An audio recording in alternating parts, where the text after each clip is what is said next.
Welcome to the Love 2D tutorial by Joseph and Pat. I'd like to note that this recording is done completely off the cuff of my sleeve, so don't expect too much high quality, but I am recording and timing this into a tutorial video. The objective of this tutorial is to learn how to use Love, obviously, and a secondary objective is actually to make a game in Love.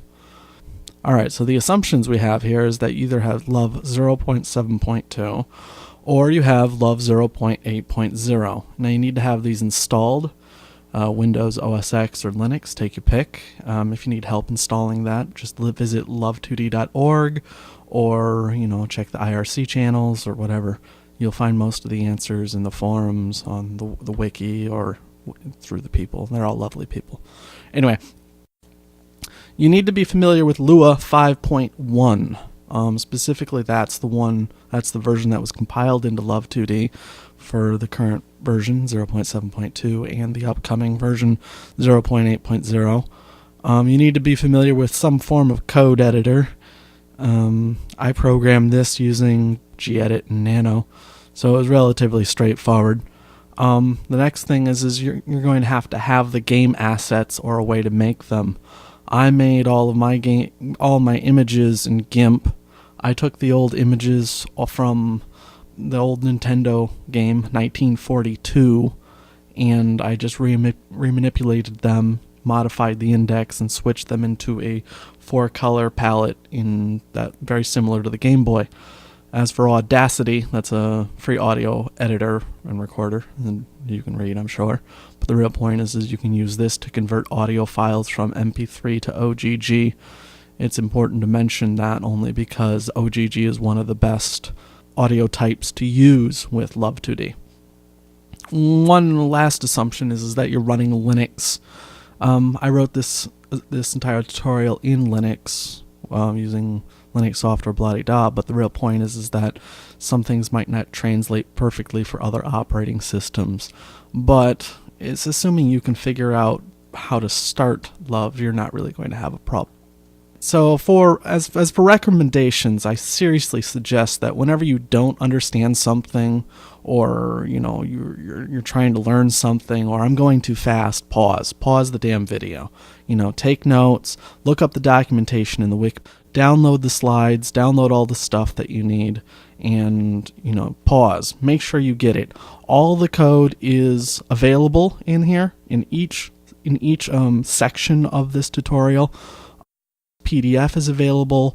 All of the assets are available to you in this entire tutorial. If you feel like making your own assets, that's fine. If you feel like making your own sounds, that's fine. But if you're just here to learn, download the assets. It'll really help you out. It'll really make things smooth. Next is formatting. In this tutorial, it's quite specifically in text in monospace without formatting is code that's already been covered. We've already talked about it, and we've already placed it. It's there just so that I don't have to supply you with diff patches and you get really confused. Basically, it's there so you know where the heck to put your code. Reader references are text in monospace with red and italics. Basically, it's going to be stuff like, snip code here or continued here. Basically, reader notes. Code that is new is all in bold. And anything that you're going to see with the command line interface is going to be in monospace and italics. So, quick thing, starting Love is very, very simple. As long as you have it installed, you can also use the love-unstable PPA to do this too. Navigate to your working directory and you just run love space period, right? Love working directory. You can also do love directory name. Alright, so basically, assuming you've downloaded the assets.zip, right, and you unzip it, this is what you're going to see, right? You're going to see a background GIF, very small image. You're going to see a bullet GIF, an enemy GIF, a font.ttf, music.ogg, player.gif, shoot.ogg, title.gif. Let me go through what all these are quickly. Background.gif. It's pretty much a tile that's going to be used for a tiled moving background. A bullet is going to be the bullet that the player is going to be shooting out of their space or out of their ship. The enemy is going to be the enemy that you shoot the bullets at. The font is going to be the font for the user interface and the debugging system so that it fits with the style. Music.ogg is going to be a real basic soundtrack. It's just simple music. You have the actual player image. You have a sound for the actual shoot, pew pew, whatever.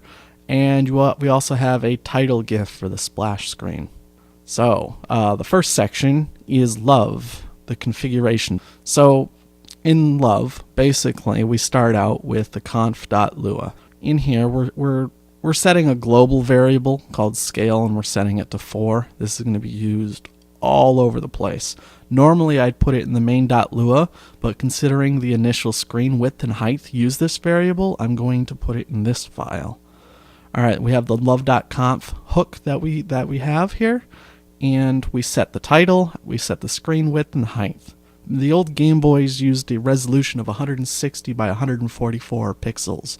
So since we're doing a Game Boy 1942, which I can only hope you guessed from the title, we're trying to stick true to the original roots, so to speak. All right, then in main.lua, we're going to add the debug variable, and we're going to set it to false, and we're going to load a bunch of hooks for Love now. Right? There's the love.load, which will basically be run once. There's the love.draw, which is used to actually render your frames. There's the love.update with a DT argument, delta time, which is used to update your variables. And then there's love.keyPressed with a key argument that basically is called whenever a key is pressed. There are lots of other functions, but for the sake of this tutorial, we're only going through the basics so that you can understand how Love 2D is really organized. I mean, using these fundamentals, you can really figure out most of the extra commands on your own or through the wiki or through other tutorials. Okay, so running the game, we see this. And what you see is 160 by 144 resolution times the scale. You see the title is set, and graphical user interface of my Linux box is OpenBox. I'm using a simple theme, so you really don't see the difference between the title bar and the canvas, but I want you to know it's there. Take this time to either write this code up or run the example. Section 2 is drawing the background. So we need to do a bunch of stuff here too, right? In the background, we're also going to configure our love.load, which is super important because basically it's all of our assets. Sometimes I like to push all this stuff into an assets object.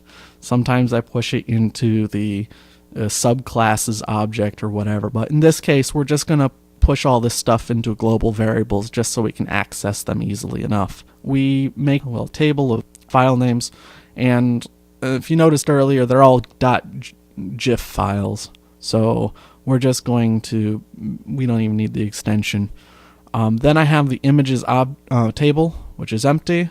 And for each of the images in that list, I'm going to do a love.graphics.new images, and then I'm going to load that from the assets folder with a appended GIF extension.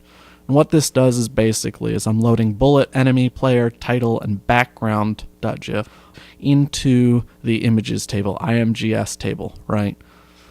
Now, because I'm setting this by index, I run through the whole thing again with pairs as opposed to iPairs, and I'm doing a set filter nearest, right? The set filter command basically takes two operands on how to scale the image up and how to scale the image down. And in this case, I'm just going to go nearest so that when the stuff is drawn on the canvas, we get a very crisp drawing. Then we're just going to load a new audio source with love.audio.newSource, and we basically load from assets the music.ogg, and we declare it as a stream. Now, basically that means it's streaming the data as opposed to loading all the data in RAM. And it's especially important you stream song files because basically you have to consider how big they would be in wave format. That's how much memory they're going to be taking up. Music set looping true. Basically we're looping the audio and then we play it, right, with love.audio.play, and we put the music source in there. So basically what this does is on the load command, we start the music and we loop it. And then we continue on with the love.load function here, right? And we load the shoot command, again, love.audio.newSource, and we're pulling in shoot.ogg. And you'll notice the secondary variable is static. Every time we push the space bar, we're going to shoot, right? So it's rather important that we keep this data in memory. And it's shoot.ogg is just a second or two long, so it's really not going to take up much space. So we're going to shove it right into memory. Then we want to initialize the font, right? So love.graphics.new font, and we go to the font file, TTF, OTFs are very nice, and we're going to do it size 14 times the scale. Now you're going to notice I'm going to be multiplying just about everything in this program by scale variable. So if I don't mention the scale variable and you see it there in the code, understand that I'm just sort of glossing over it. We have love.graphics.set font, and then you set the font. What you want to do is if you want multiple fonts, you would load a secondary font in the load system, and when you want to change the fonts in the drawing phase, you would just say set font and then the alternate font, and then you switch back with the set font command. It's important to know that the new font command is rather heavy, just like new source and new image. All these are rather heavy, processor intensive, and you don't want them in the .draw or the .update. So you want to put them in load, and you want to use them in draw in the .draw and the .update. We're going to quickly define some colors in RGB format. The background color and the font color. These two colors happen to be on my Game Boy palette. Game Boy palette is 2-bit, so these are 2 of the 4 colors.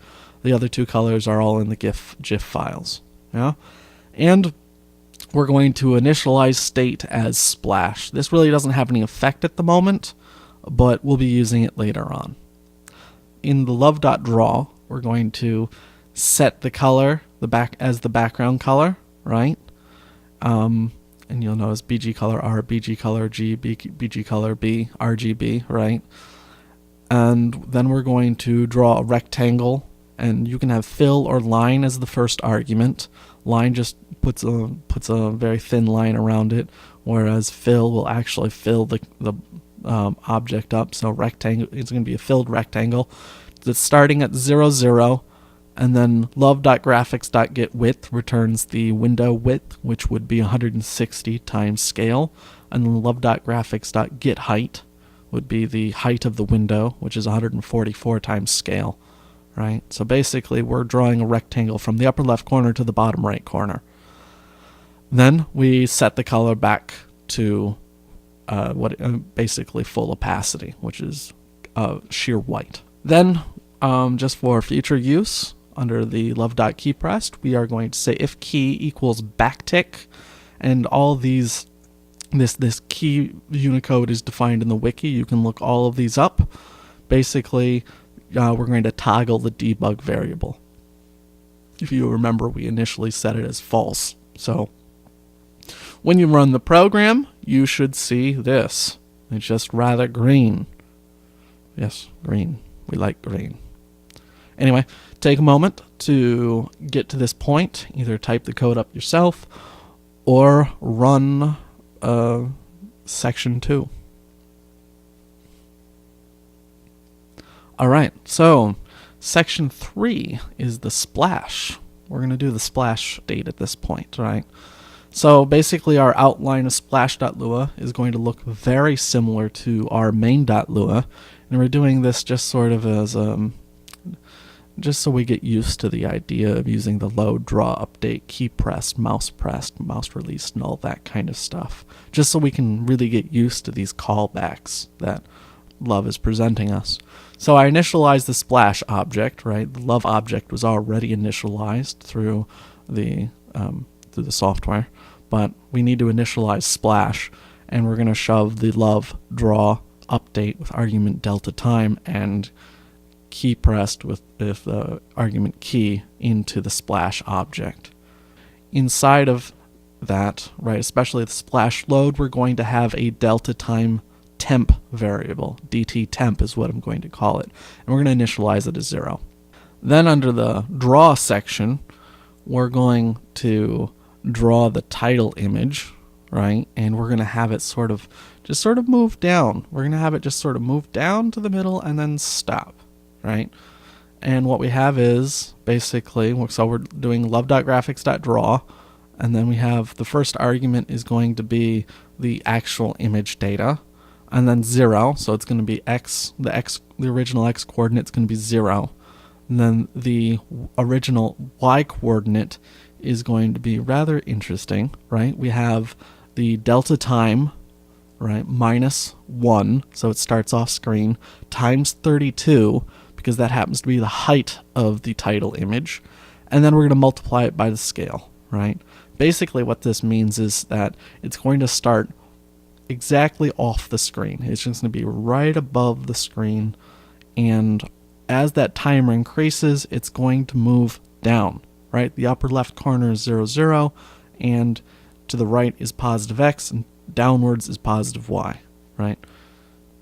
Okay, so we have the dt -1 times 32 times scale, right? And then we have 0, which happens to be the rotation.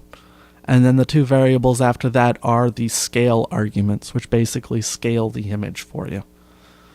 So the next command, we set the color to the font color, RGB, and we're going to say that if the delta time temp is 2.5 seconds, then we're going to print out the press start command, right?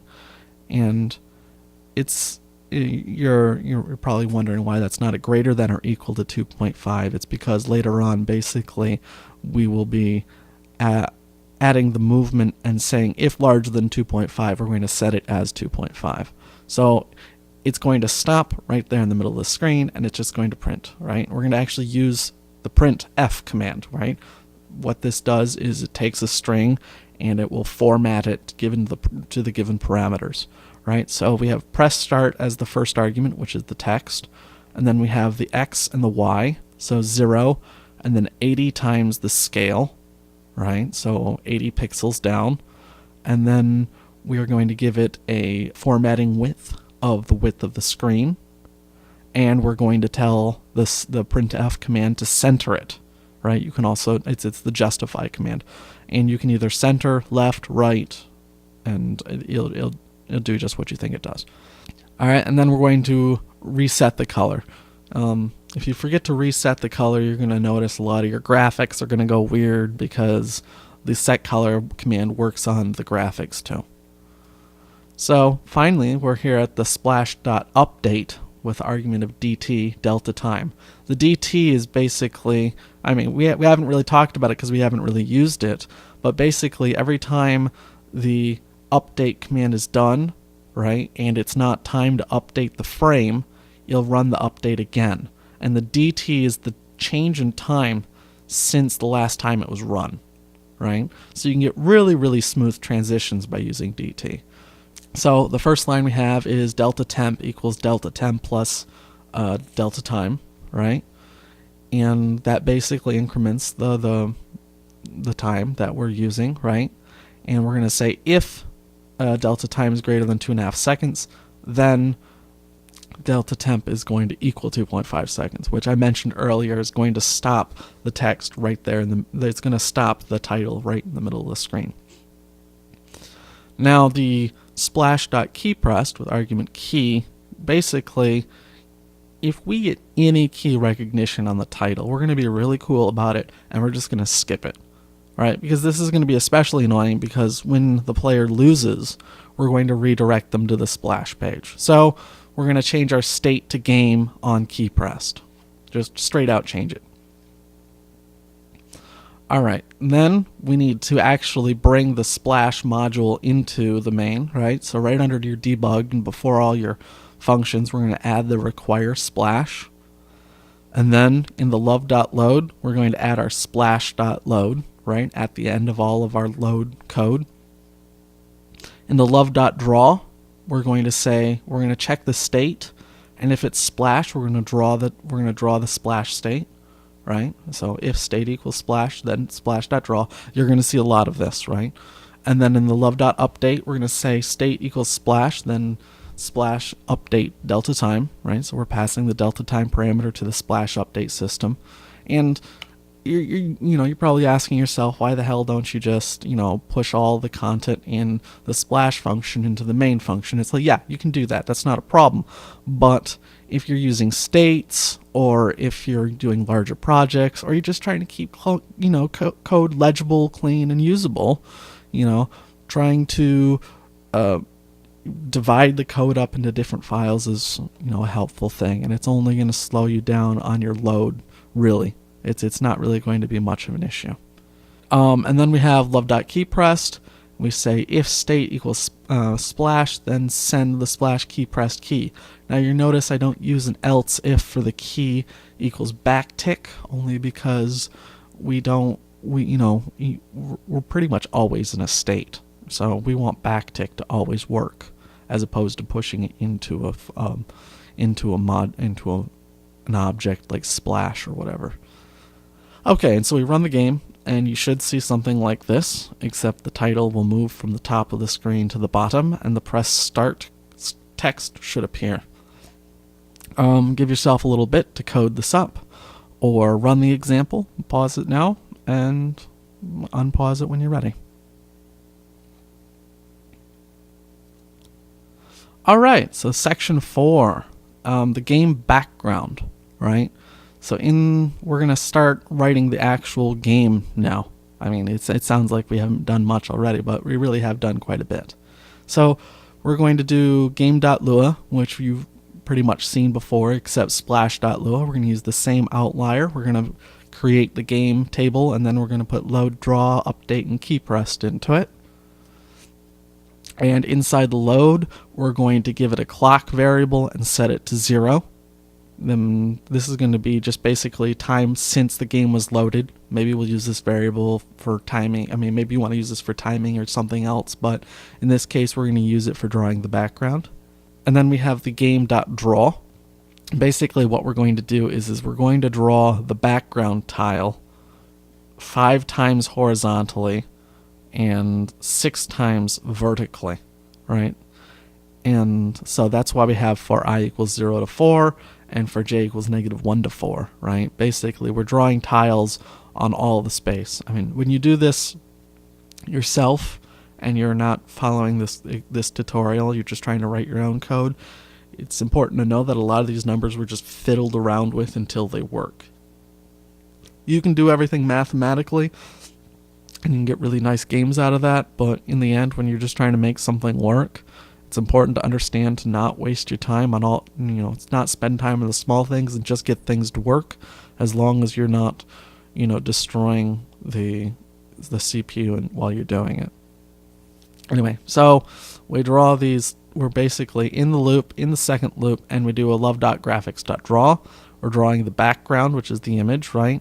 And then X is going to be basically I, which is the X loop variable, times 32, which is the width of the tile, and then we're multiplying it by scale, right? And then the Y, basically we're going to take J, which is the Y loop, right? We're going to add it to the game clock modulo 1, right? This is an easy trick. Basically, as the clock increases, right, we're going to add DT to it in the update system.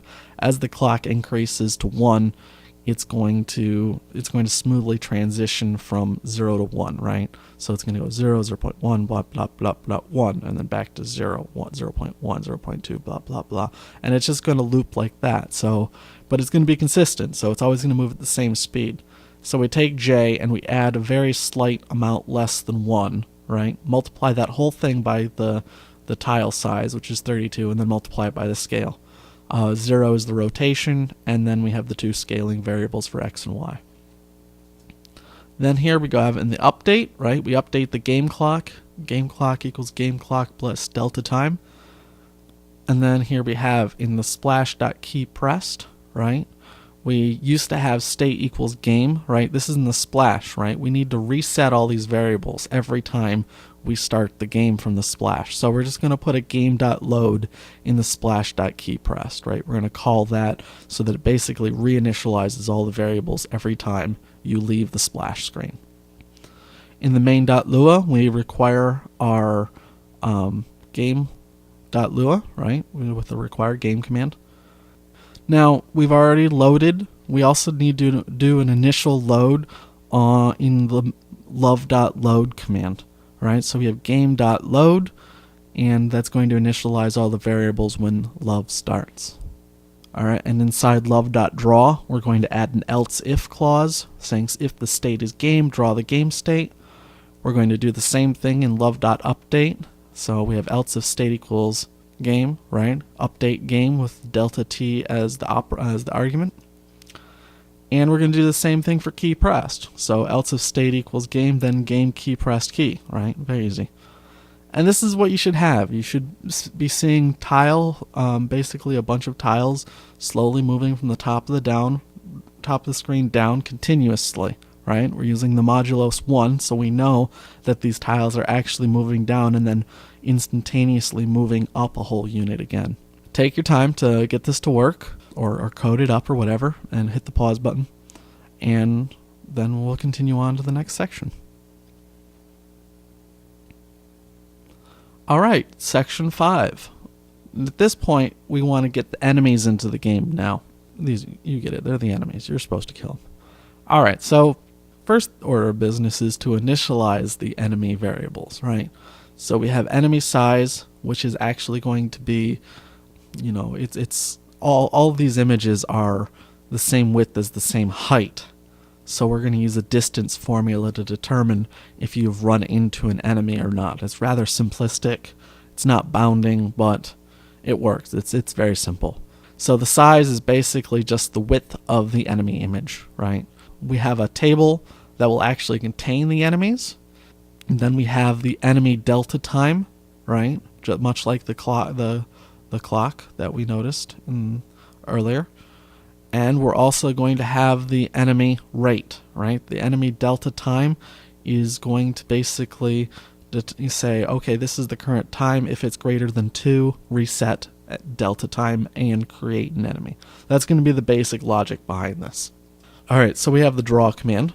Basically, we're going to go through each of the enemy. We're going to go through each of the enemies, right, in the enemy table, and we're just going to draw them out and do a little bit of debug, right? So first off, you're going to draw the enemy image, you know, its X and its Y location, which will be set in the update command, with rotation 0, scale 0, and now we're adding 2 more arguments.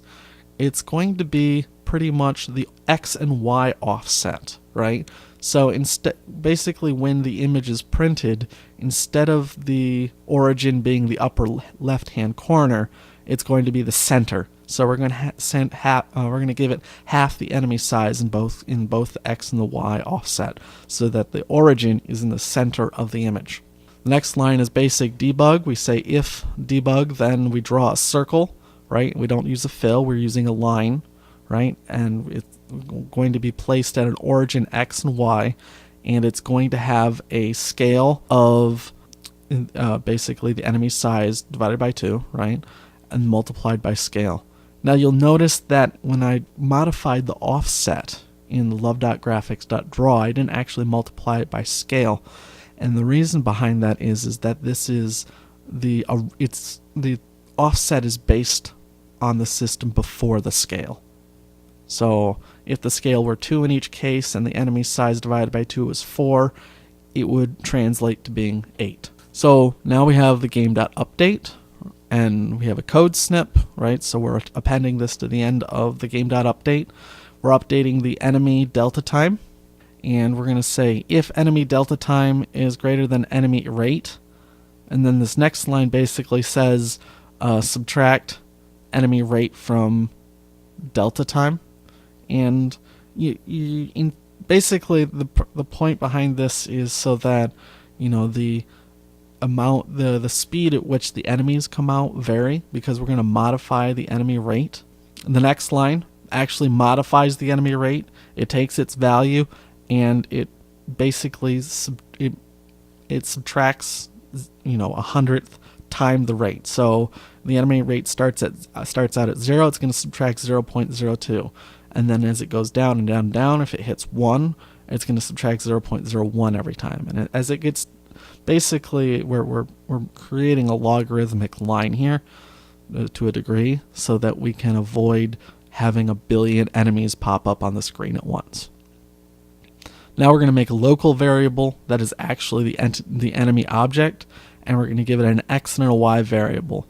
The x will be a random number from 8, which is basically half the enemy size, right? So we don't want them all the way on the left edge of the screen. We all want them always on the screen.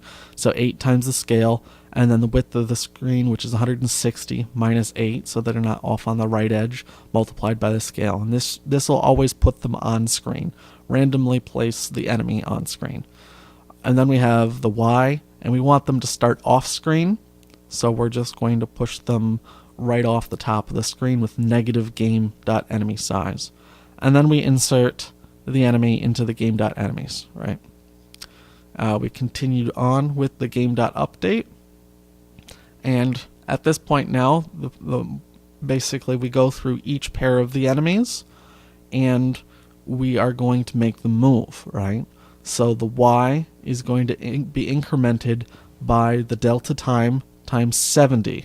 And it's important to understand that it's basically what this is saying is that this is going to be moving in this direction 70 pixels per second, not considering the scale. So if it's 100, it's 100 pixels per second. Negative 100, it's negative 100 pixels per second. It's always pixels per second is the easiest way to remember it when you're using this kind of code. Just a little bit of cleanup. We say if the plane is off of the screen, below the player, so to speak, 144 times scale, we're just going to remove the enemy from the enemy table, right?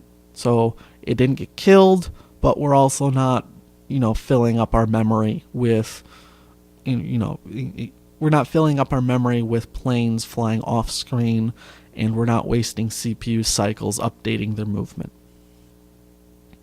So take a moment to make that happen. You code it up or run the example, whatever you got to do. Remember, backtick is your debug so that you can see that your line's properly on top of your ship, on the enemy. And pause this video until you're ready to continue. All right, section 6.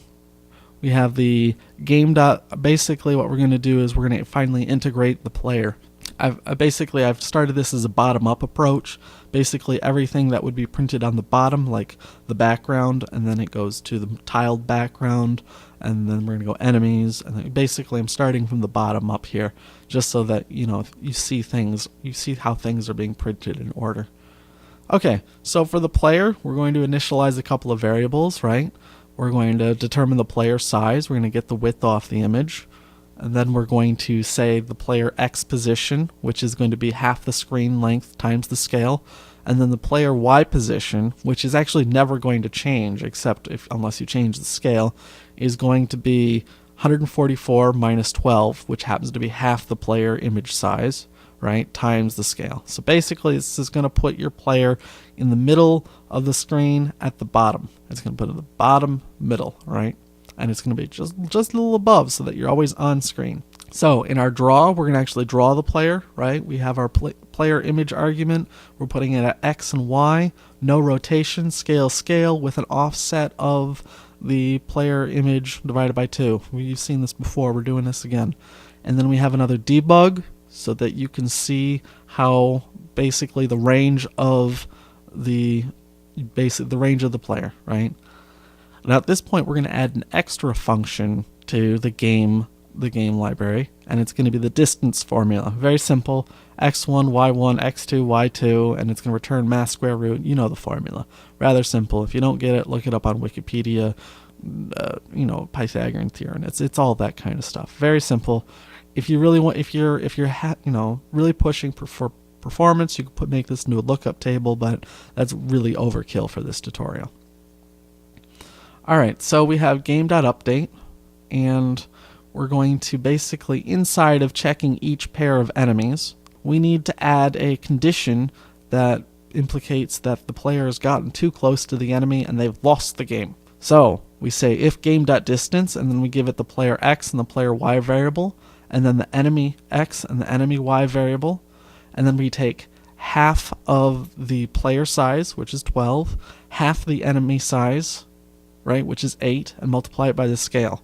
So the real point is if the distance is less than half the distance from the center of the player object and added to half the distance of the enemy object, you've lost the game. It's rather simple. You're thrown back to the start, right? So we have splash.load, which reinitializes the splash page, and then we set the state to splash.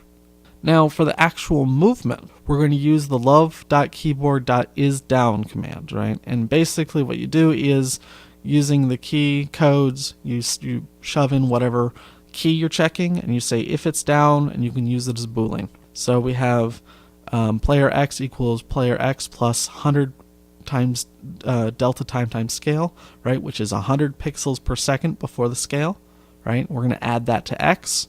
If keyboard is down left, then we're going to subtract it to move the ship left, right? And then we're going to keep the player on the map. We're going to say if the player x is greater than 160, we're going to set the player to 160. And if the player x is less than 0, we're going to set the player to 0. Now this will allow the ship to be half off the screen in both cases. And you could change the player x to 160 minus 8 and the one after that to 8, and you'd be able to keep it on the screen. But in this case, we're just going to make sure the guy stays on the screen. So when you run the game, you should be able to move left and right, and you should be able to dodge the enemies. And you should also test not dodging the enemies, just make sure that you see that you die and you go back to the splash screen. So give this a shot. Either type up the code or check out the code example, pause the video, and come back when you're ready. Alright, section 7, bullets and ammo. This is going to be a little hefty. So, in the game.load, we have the ammo, which is going to be basically the bullet count. We're going to have the recharge delta time, which is 0, the recharge rate, which is how often the ammo will recharge. We're going to get the size of the bullet for offset configurations and such, and then we're going to make a bullets table. In the game.draw, we're going to add, we're going to check each of the bullets. We're going to go through each of the bullets and we're going to draw them.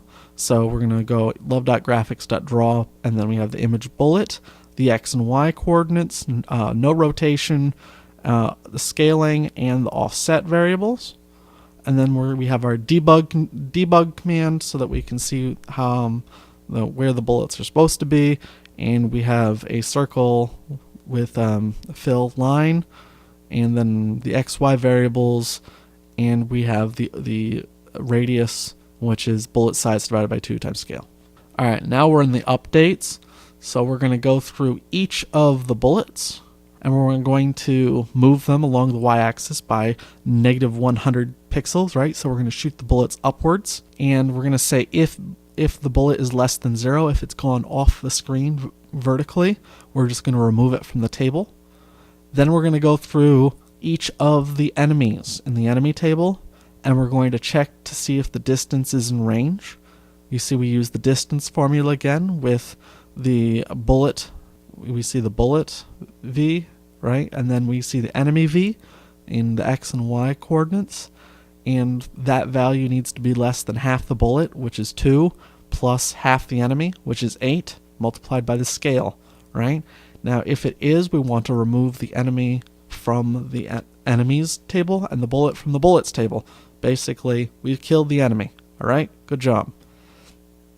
Continuing on, we're going to define the ammunition recharge. So we're going to increment the recharge delta time counter. And we're going to say if the recharge is larger than the recharge rate, we're just going to subtract recharge. Now you're probably asking yourself, well, why can't I just subtract 1? Instead, why can't I just go delta recharge rate equals 0? Just set it right back to 0. The real point is that DT isn't always an integer, and sometimes it goes over, especially in situations where you lag. So by taking the value and subtracting the recharge rate, let's say you lag for 3 seconds, right? And then you get an immediate three updates.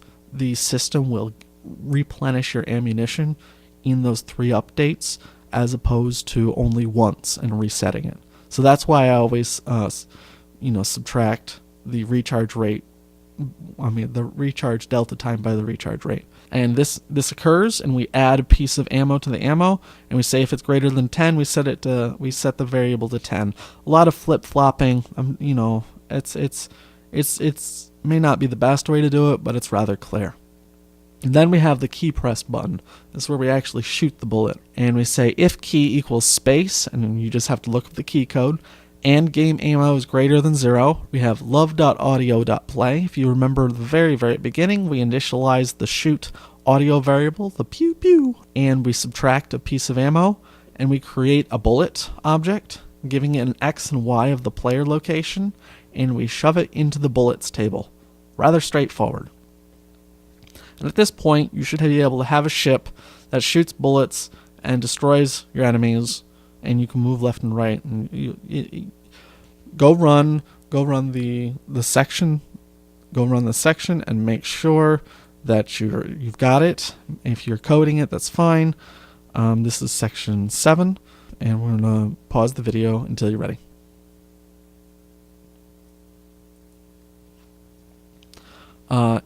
Section 8. We're almost done with our tutorial at this point. Now we're just basically getting the information down, such as the score, the overview, and basic information you're going to need to be able to play this game. The game.load, we're going to have the score variable initialize, and in the draw, we're going to set the color to font color, and we're going to print F, the score, and the ammo, and we're going to pretty much concatenate them together. We're going to, start at the upper left corner, supply it with a format width of the screen, and we're going to tell it to center. So basically in the center top, we're going to have score, and then the score and ammo, and the amount of ammo you have left. All right, if we have the debug enabled, we're going to count the number of enemies in the enemies table. We're going to count the number of bullets that are on the screen. We're going to count the enemy rate, right? So we can see make sure that number's working right, and the frames per second. The reason we have these numbers here basically are to ensure that we have these numbers here to ensure that all of our cleanup's working properly. We don't want a billion enemies by the end of the game clogging our memory, or a billion bullets. We want to make sure they're gone after they're done. So we have this in the debug. And then we reinitialize the color with 255, 255, 255. We need to go back to the game.update function, and we need to add an increment to score. Now that we've initialized game.score, we can actually count it whenever we kill one of the enemies, right? So whenever a bullet encounters a enemy, right, we increment the score and remove the stuff from the tables. But all you have to add is the increment of score. And then finally in the splash.draw, we want, when you die, you want to be able to tell the user how many points they made, right? So we're just going to loop this right back to the splash screen and say if the game score is not 0, any score that isn't initial, right, we're going to actually print out the game score in the very beginning of the game, right? So you die, the logo will come back down, and it'll give you the score right off the bat. At this point, you should have a full game.